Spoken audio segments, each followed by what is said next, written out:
નાનીનો phone આવ્યો છે ને. હલો, હા બસ જો કામ પત્યું. હા હું ફોન કરવાની જ હતી.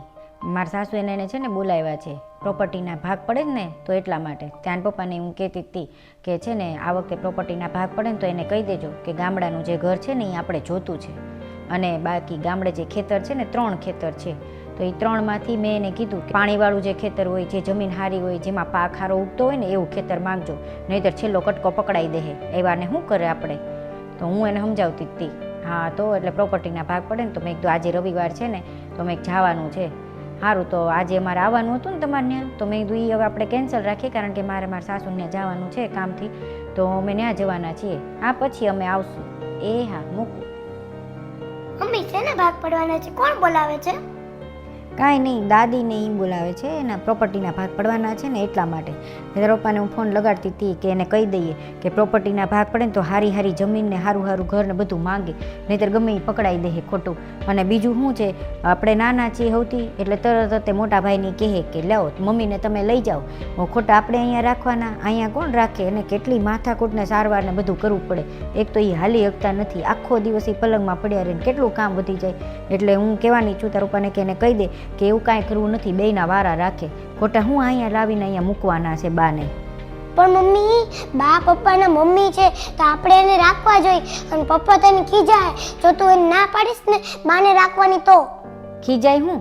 અહીંયા કાંઈ શું કાંઈ આખો દી આપણે કરવાનું છે એનું? માંડ શાંતિથી રહીએ છીએ, એને અહીંયા લાવીને મૂકીએ તો આપણા કેટલા કામ વધી જાય. કોણ ધ્યાન રાખશે એનું? એક માણસ જોઈએ એની વાહે રાખવા માટે. અને ભાભીને મોટા ભાઈની બધા તો ઘરે જ હોય છે, એને તો છોકરા મોટા છે, એ તો રાખશે એનું ધ્યાન. અને આપણે તો નોકરી એને કામે વયા જઈએ, કોણ કરશે ઘરે એનું? મમ્મી, પ્રોપર્ટીના તારે ભાગ પડે છે તો તારે વધારે પ્રોપર્ટી તારે જોતી છે, એના માટે તો તરત તું ભાગવા માંડી જોર જોરથી. અને જ્યારે બાનો વારો આવશે ને ત્યારે તું ધીમે કાચવાની જેમ હાલીશ આમ, કેમ કે તારે બાને તો રાખવા જ નથી. આપણે કેટલા પૈસાવાળા છીએ, તો આપણે એક માણસ તો રાખી શકીએ ને બાની વાત. એમાં શું થઈ ગયું? રાખી નાખવાનો માણસ એક, અને બાને રાખવાના. ઇવેન તું નાનો છો, તને ન ખબર પડે. તું જ્યારે મોટો થઈશ ને ત્યારે તને ખબર પડશે. તને આમાં કાંઈ ખબર ન પડે. તું જા તારું હોમવર્ક કર. બા પાસેથી તારે જોતું છે બહુ મસ્ત અલગ અલગ જમીન, ફળદ્રુપ જમીન, અને સારું સારું ઘર, અને હારી હારી પ્રોપર્ટી, હારી હારી જમીન, અને સારું સારું બધું જોતું છે. પણ બા આવે એ તો નથી ગમતું. બાનું સારું સારું છે એ જોતું છે, પણ બા હારા નથી, એટલે તારે તો એને રાખવા જ નથી. શિવેન તને સમજણ ન પડે, તું હજી નાનો છો. મમ્મી, તે એમ કીધું ને હું નાનો છું, પણ હું નાનો છું ને એની યાર મારું મગજ એ સારું જ કામ કરે છે ને, એટલે મને બધું સમજણ પડે. તું જે આ કરે ને એની મને બધી સમજણ પડે. અને તે એક કહાવત નથી સાંભળી, જેવું માતા પિતા કરે એવું બાળકો કરે. એટલે તું જ્યારે ગઢી થઈશ અને હું મોટો થઈશ ત્યારે હું હારી હારી પ્રોપર્ટી લઈ લઈશ, બધું સારું સારું જમીન, સારું સારું ઘર બધું લઈ લઈશ, અને તને નહીં રાખું. તે કીધું ને હું નાનો છું. હા હું નાનો છું, મને ખબર નથી પડતી, પણ મને એક વાતની જરૂર ખબર પડે છે કે આપણે મોટા થઈએ ને ત્યારે પ્રોપર્ટી અને બધું હારી હારી પ્રોપર્ટી લઈ લેવાય, અને મા બાપને નહીં રાખવાના. આ બધી મોટાની વાત છે, આમાં તારે કાંઈ ન વાત કરવાની હોય. એ અમે બધા વાત કરી લેશું. તો તું જા રમ, જો તારા ફ્રેન્ડ આવ્યા લાગે છે. ના મારે નથી જાઉં. અને એ ભાઈ, મારે આજે હું નહીં આવી શકું, એટલે છે ને તમે આજે એકલા રમો, અને હું આઈને જ રહીશ. અને જ્યાં સુધી તું મને આખો માંજલો ને આ ચક્કર હું એ કઈ ન દે. અરે કાંઈ નથી, બાર એને પ્રોપર્ટીના જે ભાગ પાડ્યા ને એ ભાગ પડી જાય પછી બધાના વારા રાખવાના છે, બાને રાખવાના. એટલે એ કહેતા હતા કે બધાના બાને 3 ભાઈઓ છે, એટલે કેટલા 4-4 મહિનાના વારા આવશે. એટલે હું છે ને તારા પપ્પાને એમ કહેવાની છું કે આપણે કાંઈ કોઈને રાખવા નથી. તમ તારે જે પૈસા દેવાના થાય ને એ આપણે દઈ દઈશું. ભલે મોટા ભાઈ રાખે કે વતલા ભાઈ રાખે, જે એને રાખવા હોય ને એને રાખે. તમ તારે જે પૈસા થાય ને દઈ દઈશું, જેટલા માંગે એથી ડબલ દઈશું, પણ આપણે કાંઈ રાખવાના થતા નથી. બાને તારે કેમ નથી રાખવા? બધા રાખે જ છે, આપણે થોડી એકલા રાખીએ છીએ. અને 4 મહિના રાખવામાં શું છે? અરે શિવેન, તને કાંઈ ખબર ન પડે. બા છે ને પ્યોર જૈન ધર્મ પાડે છે. આપણે તો કદાચ એ ક્યારેક બટેકા કે એવું ખાઈ લઈએ, બા તો કાંઈ નથી ખાતા. તને ખબર ને, ડુંગળી, લસણ, બટેટા, સુરણ, બીટ, કોઈ વસ્તુ નહીં, આદુય નહીં. આપણે તો ચામાં પાછા આદુય નાખીએ, આદુ વિના આપણે ન હાલે, તો એ તો પાછા આદુય ન નાખે. એની માટે બધું જ અલગ બનાવવું પડે. ચાલો એ તો કદાચ આપણે ઘરે હોઈએ તો બનાવી દઈએ, પણ આપણે ક્યારેક લગ્ન પ્રસંગમાં જવાનું થયું, કોકની પાર્ટીમાં જવાનું થયું, બર્થડેમાં જવાનું થયું, તો કેવી રીતના જવું એને એકલા મૂકીને? અને જવાનું થાય તો ચલો એકલા નહીં, એની હારે કોકને મૂકી દઈએ, જઈએ, પણ પાછું મારે બધું એનું બનાવીને જવાનું ને. એક તો આપણે બહાર જવાનું હોય અને તોય પાછા એને ઘરે મૂકીને જવાના ને પાછું એનું બધું બનાવીને જવાનું.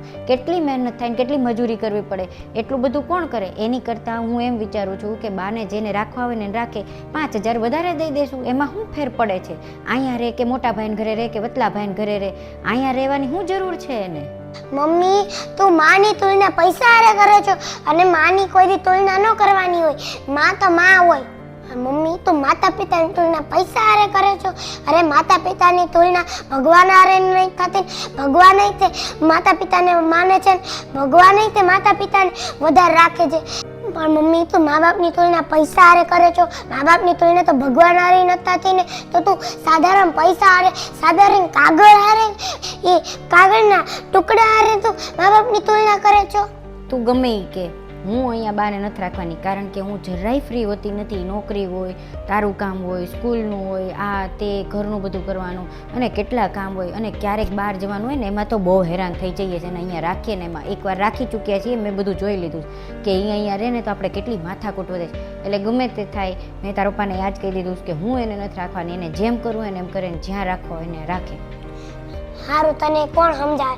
અત્યારે તને તો ત્યારે જ સમજાય તારો સમય જ્યારે થાય, અને જ્યારે તું ગड्ढी થઈ જઈશ ને ત્યારે હું તને આવું કરીશ ને ત્યારે તને તારી કિંમત સમજાય ને ત્યારે તને આ બધું યાદ આવશે. અને ત્યારે તને મારી વાત યાદ આવશે કે મેં આ કીધું હતું અને મારે માની લેવાનું હતું. જીવનની વાત તો સાચી છે, તારી વાત સાચી છે. કદાચ આ વાત મને અત્યારે નહીં સમજાય, જ્યારે હું ગઢી થઈ જઈશ ને મારા છોકરાને બહુ મને મૂકીને વયા જશે, અથવા તો મને એ લોકો રાખવા તૈયાર નહીં થાય અને મને કાઢી મૂકશે ને ત્યારે મને આ વાત સમજાશે. ત્યારે મને સમજાશે કે મા બાપ કેટલા કિંમતી હોય છે, એનું મૂલ્ય તો ભગવાન કરતાં પણ વધારે હોય છે. મારી ભૂલ થઈ ગઈ, મારે આવું નહોતું કહેવું જોઈતું. કાંઈ વાંધો નહીં, હવે આપણે બાને અહીંયા રાખી લેશું. હવે ક્યારેય એને અહીંથી નહીં જવા દઈએ, બરોબર ને? અમારો વિડીયો ગમ્યો હોય તો લાઈક કરજો, શેર કરજો, કમેન્ટ કરજો. બાય, મળીએ આવતા વિડીયોમાં. હવે તાર કેમ શેના ભાગ પડે છે મમ્મી? પછી તું બધું બોલ. હા, આમ સહેજ આગળ આવો, એમ ન આવે. આવો આગળ. એમ નથી, હું આમ જોઉં તારી આમ બે ભેગા જ હોય ને આમ હરખા. બસ હાલો. તું જ હા, શેના ભાગ પડવાના છે? કોણ બોલાવે છે? કેમેરા આખું પહેલેથી જ લેવું પડશે હવે. હવે કરું. મારે જ બોલવું પડે ને. તું તો આમાં તો એક વાક્ય જ બોલ્યો હતો ને, માની તુલના વાળું. અને કોઈ દી મમ્મી માની તુલના થતી હશે કે મેં આ કીધું હતું અને મારે માની લેવાનું હતું. માઇક તો લાવો હવે, છેલ્લું મારે બોલવાનું. હાલો હાલો, પૂરું મારે બોલવાનું છે. અને મમ્મી મને આખો દી વિડીયો બનાવડાવે છે, આખો દી વિડીયો બનાવડાવે.